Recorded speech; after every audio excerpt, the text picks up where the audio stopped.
Hello दोस्तों, नमस्कार। मैं दीपक कुमार स्वागत करता हूं आपके अपने YouTube चैनल गुरुकुल पॉइंट में। आज दोस्तों मैं लेके आया हूं वैदिक सभ्यता का तीसरा वीडियो। अगर दो वीडियो आप पहले का नहीं देखे हैं तो डिस्क्रिप्शन बॉक्स में दोनों लिंक दे रहा हूं, वहां से देख लीजिए अथवा आप प्लेलिस्ट में जाके देख लीजिए। बहुत बढ़िया से यहाँ समझाया गया है। हर कॉम्पिटिटिव एग्जाम के लिए बहुत महत्वपूर्ण वीडियो है ये। हर कंपटीशन एग्जाम के लिए बहुत ही महत्वपूर्ण वीडियो है ये। यानी कि आज जो वीडियो हम लोग पढ़ रहे हैं तीसरा भाग है। यानी कि वैदिक काल का ऋग वैदिक काल मैं पूरा पढ़ा चुका हूं। आज हम लोग पढ़ेंगे उत्तर वैदिक काल। तो उत्तर वैदिक काल को जानेंगे कि उत्तर वैदिक काल में ऋग वैदिक काल की अपेक्षा उत्तर वैदिक काल में इनका राजनैतिक जीवन, सामाजिक जीवन, आर्थिक जीवन और धार्मिक जीवन में क्या क्या परिवर्तन हुआ, जो एग्जाम के दृष्टिकोण से आपसे बहुत बार पूछा गया है। तो आइए शुरू करेंगे उत्तर वैदिक काल। तो देखो, उत्तर वैदिक काल 1000 ईसा पूर्व से लेके 600 ईसा पूर्व के बीच का था। यहाँ पे बाबू सबसे मेन चीज जो हुआ था वो 1000 बीसी में लोहे का ज्ञान प्राप्त होना। लोहे का ज्ञान प्राप्त कब हुआ था? 1000 ईसा पूर्व में। और जैसे ही 1000 ईसा पूर्व में लोहे का ज्ञान पता चलता है तो हमारा जो है उत्तर वैदिक काल में सबका राजनैतिक जीवन, सामाजिक जीवन, आर्थिक जीवन और धार्मिक जीवन में बहुत क्रांतिकारी परिवर्तन होता है। सबसे भयंकर परिवर्तन होता है आर्थिक जीवन में। यानी कि जब लोहे का ज्ञान प्राप्त होगा तो जाहिर सी बात है कि राजा अपनी सेना के लिए हथियार बनाना प्रारंभ करेगा, क्योंकि लोहा सबसे मजबूत माना जाता है। लोहे का ज्ञान नहीं था, इसलिए कृषि भी ज़्यादा नहीं था। तो आगे चल के देखेंगे कि उत्तर वैदिक काल में मुख्य व्यवसाय कृषि हो जाता है, क्योंकि लोहे का ज्ञान प्राप्त होता है। और ऋग वैदिक काल में मुख्य व्यवसाय पशुपालन था, चूंकि लोहे का ज्ञान प्राप्त नहीं था। तो यहाँ से चारों जीवन इनका बदलना शुरू हो जाता है, क्योंकि 1000 ईसा पूर्व में लोहे का ज्ञान प्रारंभ हो जाता है। जैसे एक एग्जाम्पल लीजिए कि उत्तर वैदिक काल या ऋग वैदिक काल में सेना किससे लड़ाई करती थी? कुछ से लड़ाई कर देते थे सब, है लाठी डंडा झाड़ू कुछ भी से मार और झगड़ा वगड़ा कर लेते थे, क्योंकि लोहे का पता नहीं था। लेकिन उत्तर वैदिक काल में सेना थोड़ा थोड़ा नियमित होने लगती है, थोड़ा थोड़ा, ज़्यादा नहीं, थोड़ा थोड़ा नियमित होने लगती है, क्योंकि हमको मतलब युद्ध करने के लिए हथियार किससे बनाए जाते थे? लोहे से। तो यहाँ देखो क्या क्या परिवर्तन होता है इनका। राजनैतिक जीवन पहले देखेंगे तो जन का आकार अब बड़ा होने लगा। यानी जिस गांव में लोग रहते थे अब उनकी संख्या क्या होने लगी? बड़ा होने लगा। ठीक है, बड़ा होने लगा तो राजा की शक्ति क्या होने लगी? कबीले का जो सरदार होता था, जिसे राजन बोला जाता था, उसकी शक्ति अब बढ़ने लगी बाबू, शक्ति बढ़ने लगा। तो राजा की जब शक्ति बढ़ जाता है तो जो सलाह देने वाली सभा और समिति थी उसका महत्व क्या हो जाएगा? डाउन हो गया। किस काल में? उत्तर वैदिक काल में। तो राजा की शक्ति बढ़ गया, जन का आकार बड़ा हो गया और पद वंशानुगत बन गया बाबू। पहले राजा कैसा था? यानी कि इस मतलब ये कबीले के लोग चुनते थे कि हमारा सरदार कौन होगा। ठीक है, लेकिन अब राजा का आकार बड़ा होने लगा तो ये वंशानुगत हो गया। यानी अब इसका बेटवा चाहे आन्हर कोढ़ी लूला लंगड़ा कुछ भी पैदा होगा तो वही अब राजा बनेगा। ठीक है, यहाँ पे सभा और समिति में स्त्रियों का महत्व कम हो गया बाबू। स्त्रियों का जो महत्व ऋग वैदिक काल में था उत्तर वैदिक काल में अपने पतन की ओर अग्रसर हो गया।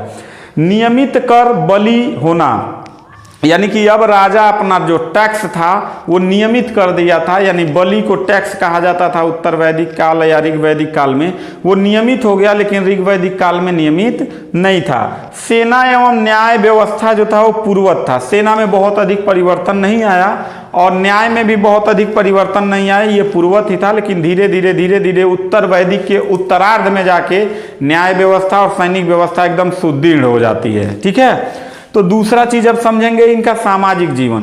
तो बाबू सामाजिक जीवन में देखेंगे तो परिवार जो होता था वो समाज की सबसे छोटी इकाई होती थी। तो कई परिवारों को मिला के एक क्या बनता था? ये सब परिवार है। मान लीजिए एक परिवार है, इसमें दादा दादी मामा मामी सब इसी में है। ठीक है, कई परिवारों को मिला के क्या बनता था? एक ग्राम बनता था। और कई गांवों को मिला के एक विष कहा जाता था, और कई विष को मिला के एक जन बना था और उस जन का राजा होता था राजन, और कई जनों को मिला के एक जनपद बनता था। और 6ठी शताब्दी तक आते आते यह जनपद बहुत बड़ा आकार ले लिया, जिसमें 16 महाजनपद बन गए, जिसमें आपका मगध सबसे शक्तिशाली महाजनपद बन के उदय हुआ था उसका। ये आगे का टॉपिक है, आगे हम लोग पढ़ेंगे। तो परिवार की सबसे छोटी इकाई परिवार थी।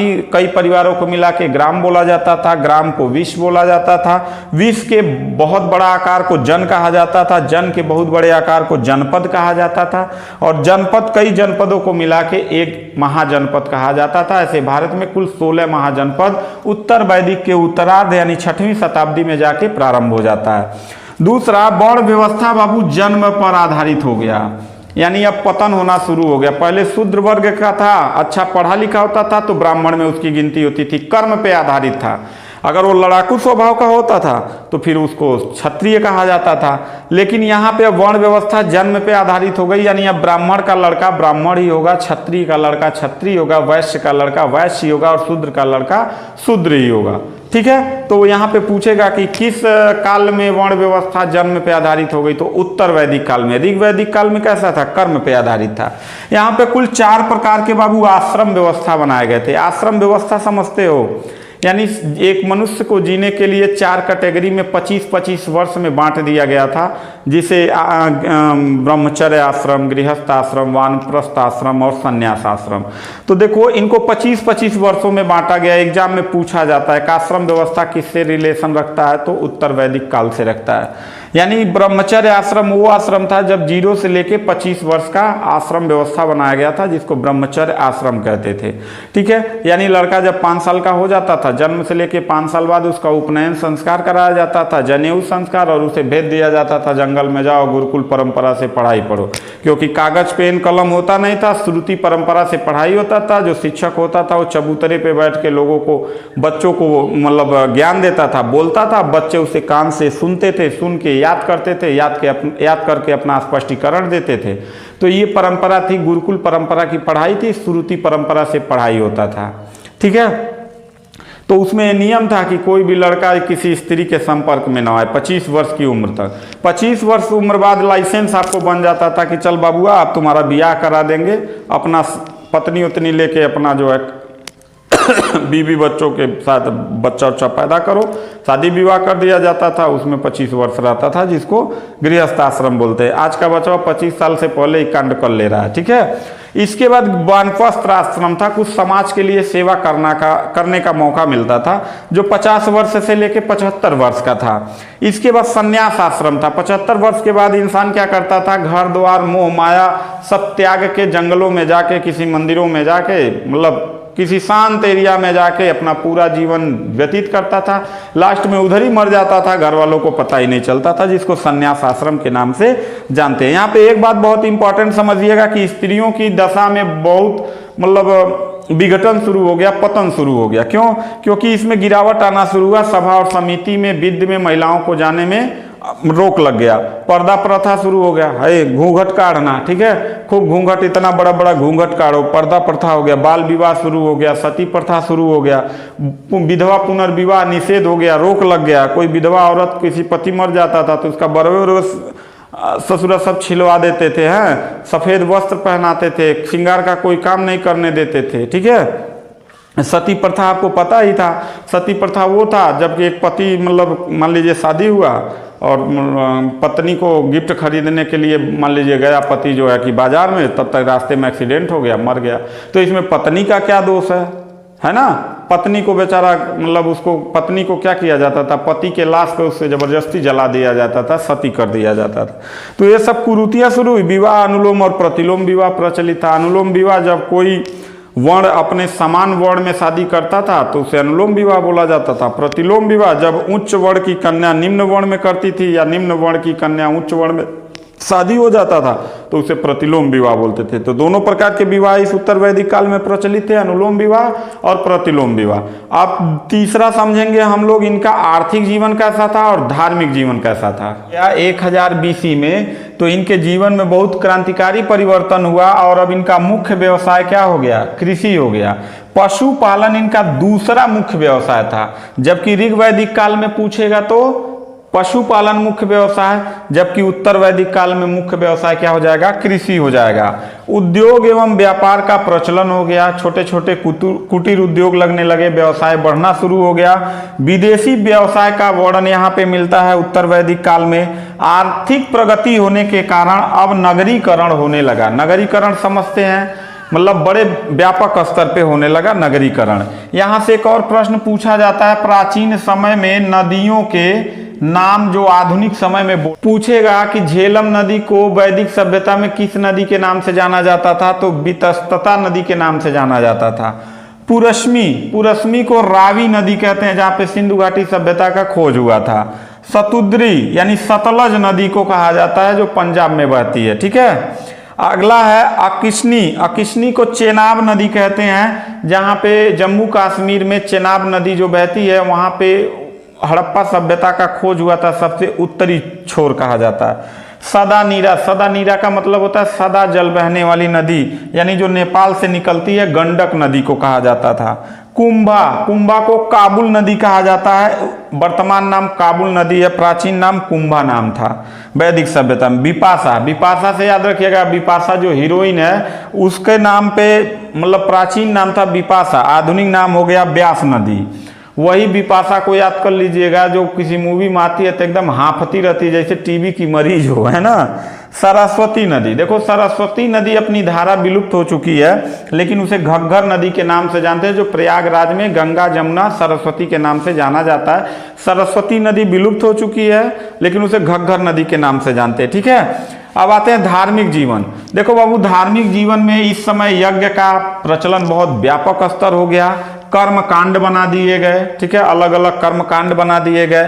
प्रमुख देवता बाबू, ऋग वैदिक काल में प्रमुख देवता इंद्र थे, और उत्तर वैदिक काल में आके कौन हो गए, प्रजापति हो गए, ठीक है। यहाँ पे अश्वमेध यज्ञ का प्रारंभ हो गया। अश्वमेध यज्ञ वो होता था कि एक घोड़े को खूब बढ़िया से सजा हो जाके उस पर लिख दिया जाता था कि मतलब ये घोड़ा छोड़ा जा रहा है, और जिस राज्य में घूम के चला आएगा वो राज्य एक राजा के अधीन हो जाएगा, जो अश्वमेध यज्ञ कराएगा, और जिस राजा को मतलब आपत्ति हो वो युद्ध करे मेरे साथ, ठीक है। तो वो अश्वमेध यज्ञ प्रारंभ शुरू हो गया। बलि प्रथा प्रारंभ शुरू हो गया बाबू। उत्तर वैदिक काल में पूरे कांड शुरू हो गए, सती प्रथा, बाल विवाह, बलि प्रथा, मंदिरों में बैलों की बलि दी जाती थी। तो आगे चल के इन्हीं मतलब अंधविश्वास, पाखंड, अथर्ववेद की रचना के बाद सब ये मतलब होने के बाद जादू टोना, वशीकरण, है ना, ये सब कुछ होने के बाद यहाँ पे समाज में बड़ी ऊंच नीच की भावना उत्पन्न हो गई, और मतलब शूद्रों का पतन शुरू हो गया। समाज में एक ऐसा वर्ग, बहुसंख्यक वर्ग जो था वो मतलब शोषण और पीड़ित होने लगा। बाद में चल के इन्हीं का विरोध होना शुरू हो गया उत्तर वैदिक काल में, और बाद में 2-3 धर्मों का उदय होता है, जिसे हम जैन धर्म, बौद्ध धर्म, वैष्णव धर्म, इस्लाम धर्म के बारे में हम लोग पढ़ेंगे, जो इसका मतलब घोर विरोधी था, ठीक है। तो उसके बारे में हम लोग पढ़ेंगे अगले वीडियो में। तो यहाँ पे इसका विरोध शुरू हो गया। यहाँ पे कुछ और चीज़ जानते हैं कि यहाँ पे महाभारत की रचना हुई थी, ठीक है। इसमें कुल 18 अध्याय हैं, जिसका प्राचीन नाम बड़ी हिचकी आ रहा है भाई, जिसका प्राचीन नाम जय संहिता था, ठीक है। इसके बाद रामायण की रचना हुई 5वीं शताब्दी में लगभग। इसमें 7 खंड बनाए गए, ठीक है। उसमें लंका कांड, अड़यक कांड और किष्किंधा कांड, ये सब मतलब 7 खंडों में किया गया। यहाँ पे 18 पुराणों की रचना हुई थी बाबू, जिसमें 2 प्रश्न पूछता है, सबसे प्राचीन पुराण कौन सा है, तो मत्स्य पुराण, और सबसे बाद का 18वां पुराण कौन सा है, तो स्कंद पुराण। ये भी एग्जाम में बहुत इंपॉर्टेंट है।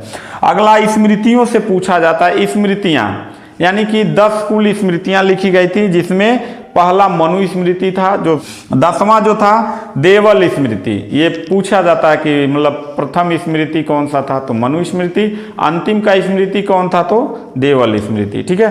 तो ये था वीडियो आपका उत्तर वैदिक काल का। वैदिक काल यहाँ समाप्त हो जाता है। तो उम्मीद करता हूँ कि वीडियो आपको जरूर पसंद आया होगा। तो मिलते हैं नेक्स्ट वीडियो में, तब तक के लिए थैंक यू, धन्यवाद।